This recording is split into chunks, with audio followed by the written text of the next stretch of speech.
so this is what we're going to get to, and I'm going to show you how to get to this. Um, so we're going to approach this as if it's a brand new interior elevation, and we're going to drop in and kind of manipulate it and do what we need it to do.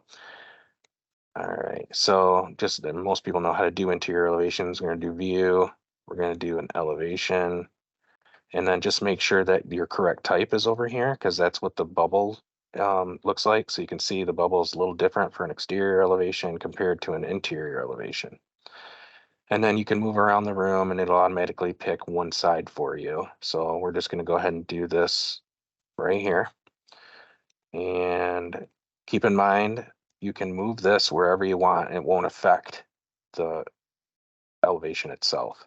What does affect the elevation itself is if you move this line. So if you click the little arrow, you can change the view depth here. You can also change it over here as well, change it to 5 feet. The other thing, the important thing is wherever this line is basically where the cut is. So if you're like in the middle of this bulkhead that's here, there's a bulkhead up above, and we can go to this view and you can see that we're in the middle of this bulkhead here. I can go back to this guy, select, and move this back to get it out of the elevation.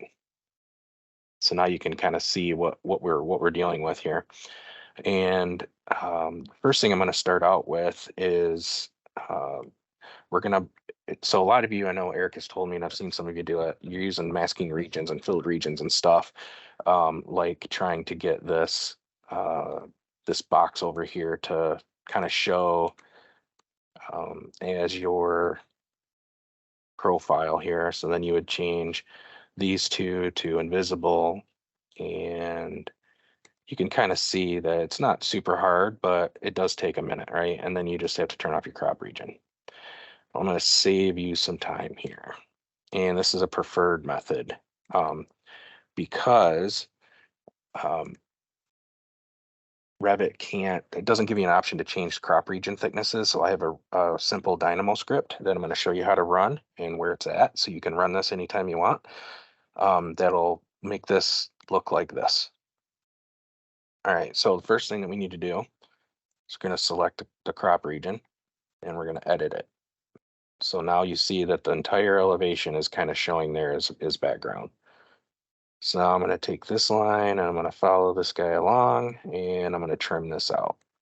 So now your crop region looks like this. So we have the bulkhead in the background, and then we've also trimmed out where the bulkhead is on the lot that we're cutting through. So notice I'm not in thin lines, even though I tell everybody to be in thin lines when they model. And there's a particular reason for that. You can kind of see the inconsistencies of the lines.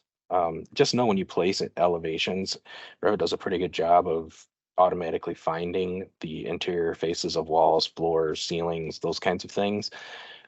If you end up and you're looking at this and for whatever reason you can see a floor like this, just know that it's not set up right.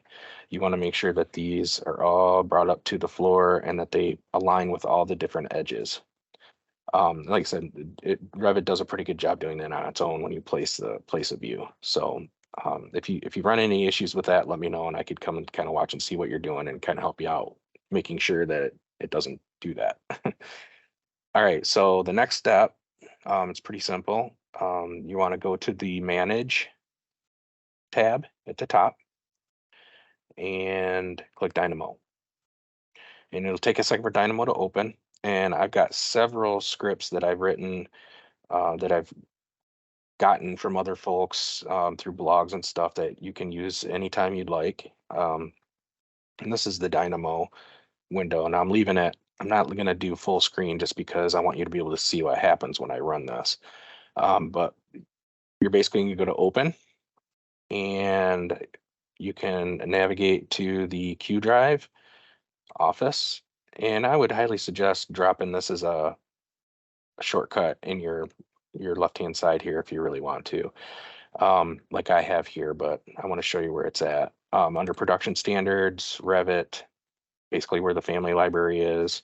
By the way, this folder is going to go away and all this stuff within it's going to get moved up one level, so it'd be easier to find. And in the very near future, but you'll be able to see here under common and then Dynamo. And then here's all the different Dynamo scripts that I have. And then I also have a couple extras down here at the bottom that may not work necessarily, may give you different information. I just haven't vetted them out yet. And then of course, WIP. These are ones that I'm working on that don't quite work yet. And then I've also got some other ones here that that I've downloaded from other people that I have yet to try yet. So there's a bunch of different stuff in here. So feel free to use it. The one that we really want is we want the crop regions. So I'm going to double click that. And I've got two of them, the crop region and the floor outline. We're not going to worry about this one right now. This is the guy we want. So we're going to select that guy and say open. You're going to see this funny looking grasshopper looking visual programming. If you've never seen Dynamo before, it's pretty easy to use once you get to know how to use it. But all you have to know to run this is to click this little run button down here.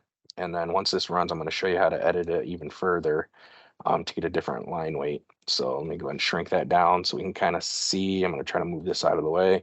And when I run this, you're going to see what it did is it made the outside lines thicker, which is what we want. Now, let's say for some reason you're at a higher scale or something. Usually this line weight here, the 6 is how you control that. Usually that's sufficient. But for some reason, let's say you need to make it super thick. We can make it a line weight. No, not 109. We want 10. So I can actually rerun it and it'll rerun interior elevations to 10. Now keep in mind, what's nice about this is it's not just this one interior elevation that's doing this to, it's any view that is set to interior elevations. So that means you can have 50 of them in your project and it'll update them all at the same time. So you don't really even have to run this until you're close to print time or close to being done with setting up your initial ones.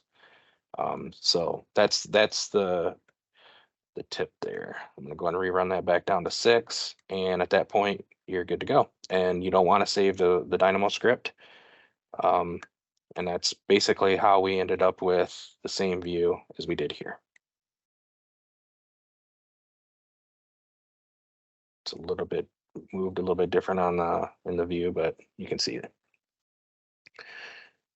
Okay, so and like I said, this is going to be a short one. I do have some other notes for not in contract elements and that the view template can control. But again, the not in contract type elements, it'll make them transparent and dashed. And so I can show you in a future session how to make sure that that looks proper for all your not in contract elements like refrigerators and washing machines or whatever the case may be. You can still show in your elevation, but you don't want to show those as being part of the project. One of the other things that we can kind of go through here is Linework Tool.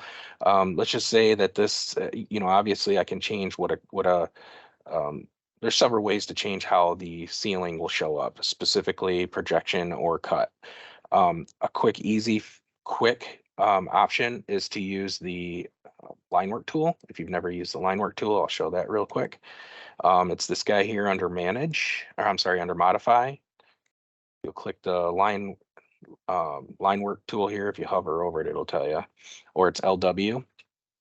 And we can change this to where we want. So let's just say for some reason we didn't want to see this line here. If I leave this as invisible lines, I can hit that line and boom, there we go. Let's just say for whatever reason, I only want half of this thing to show up. I can click the hidden and then I can drag this dot back to wherever I want to, and you'll see that the only part that was hidden was this guy. So it's a pretty powerful tool. I mean, the beauty of it is it allows you to not worry about dummy drafting lines that you'll have to go back and edit, because this will remember where this ceiling is. If this ceiling moves up, great. If it gets deleted, which we obviously don't want to do unless we talk to our friends at Steelhead, it's going to update with it, so that line will go away. So the nice thing about it is it'll move and change based on the modeling, and that's really the goal. Really, is to anything that we can do that we don't have to manually detail out, as far as filled regions, masking regions, line work, those kinds of things. It's going to save you a ton of time in the end, especially if things get revised, which we all know things get revised, and we're more and more often putting more detail into our projects at earlier phases like SD and DD. That's where this really becomes important. Now, let's just say that I've hit that with the invisible line, and later on down the line, oh, I want that back. I didn't really want to do that. You can reset any line work that you've done by just clicking by category and just re-clicking it again.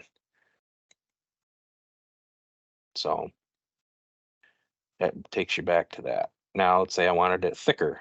I can easily deal with that through the view template, object styles, or I can just temporarily hit it with this line weight 3 hidden.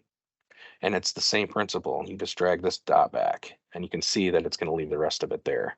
So this is really helpful potentially for um, demo. Typically we don't do demo interior elevations or elevations in general, but you can use this in all kinds of different places, even on plans. So notice when I clicked that, by the way, it didn't do this side of the line. It only did the one that was already updated. So keep that in mind. If you really want the whole thing, you have to do the whole thing. And then you'll see you get this kind of weird deal here. Sometimes it's better if you by category the whole thing and then just restart so that we don't end up with separate lines. All right. Let's see. I think that's all I had on my list here for interior elevations. Obviously, there's more things to it. We can get into clip depth and all that at a later date. But yeah, anybody have any questions? I put a question in the chat. Let me go back and look here. I just don't know if I'm going to remember the path to the script that you showed. So I don't know if there's a document that like spells out where these things are located, or if it can. There isn't yet, and there's no Okay. way to pre-program it. It's just going to have to be, I can take you to there once and then you can create a shortcut, or I can try to send a link out into this meeting to let you know where all the paths are. Maybe that's the best way to do it. I don't know how long this meeting Or like a chat shows screenshot. up. Yeah, or a screenshot of like, hey, today we learned this. Here's that path, because I'm not Sure. gonna remember.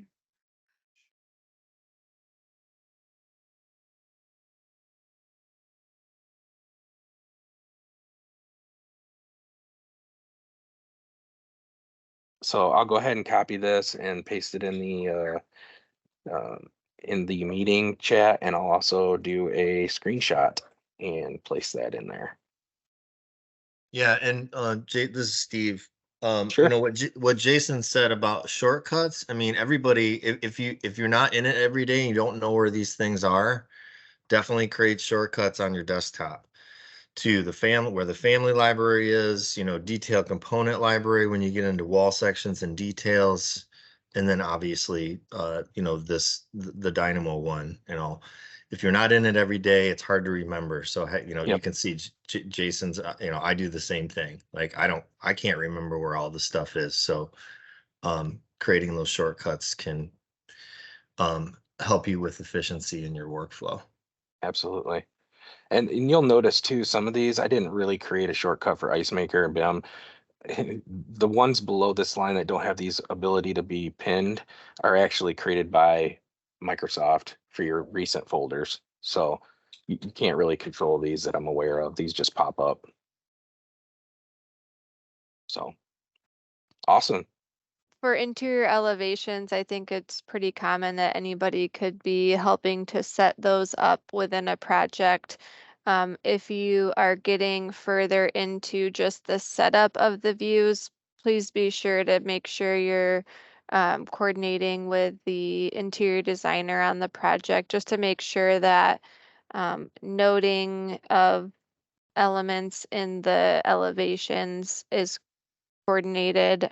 We've been working to try to streamline and make things consistent on how we are actually showing content on the elevations. And like one thing that I feel like is worth noting is we don't want to be using a lot of like detail lines and filled regions if possible. The more that we can model will be better. So no more lines just to show wall base. We do have the ability to create those as wall sweeps. So there's a lot more that will go into the elevations after we go through the setup process. So if there are any, if you find yourself in the position of, you know, tackling this task on a project, just make sure you're coordinating with somebody from the interiors group to make sure that we're all being consistent, and, you know, across the board on all of our projects. Absolutely. That was good. Good. Thank you for that. One thing it did make me think of too, by just some words that you said, Steph. The interior elevations. Anytime you create an interior elevation or any kind of view whatsoever, this is set up in the template to automatically give it the correct type. So it lines up properly down here at the bottom or in your views. Sorry. So elevations go to elevations exterior. The interior elevations go to the interiors group. Kind of separated those out because you know, they have finished plans, furniture plans, and things, so it makes it a little bit easier for them to kind of work in a smaller area and not have all this extended and expanded.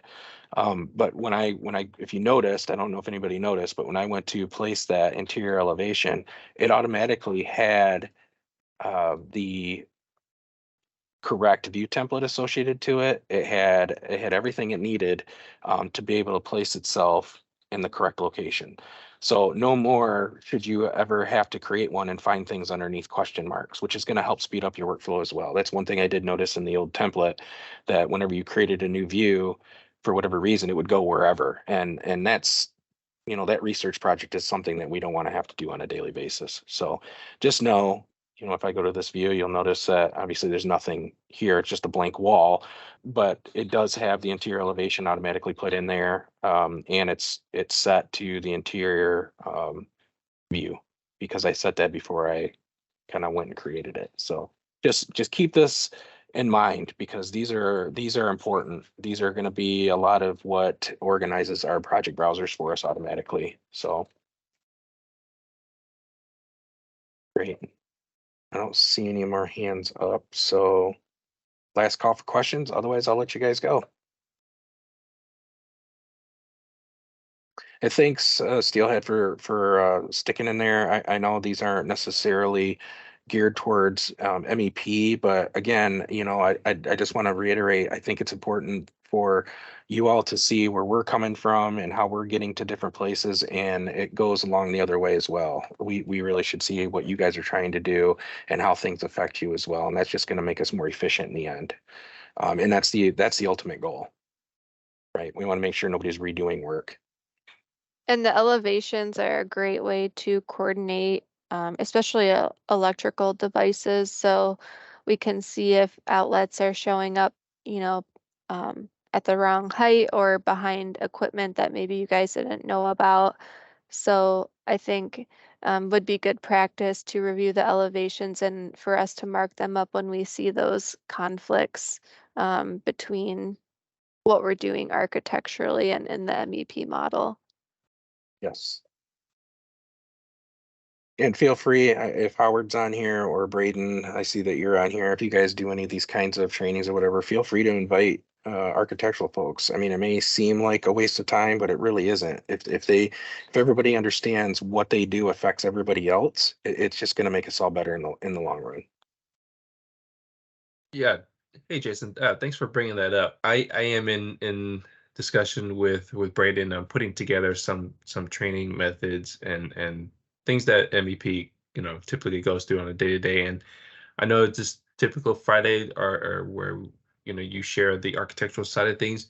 Maybe in the future, near future, we can kind of piggyback off of the same day. That way we're not taking up too many blocks of time with others, you know, other schedules. But yeah, we can get together and talk some more about how the logistics of it, and then throw that around.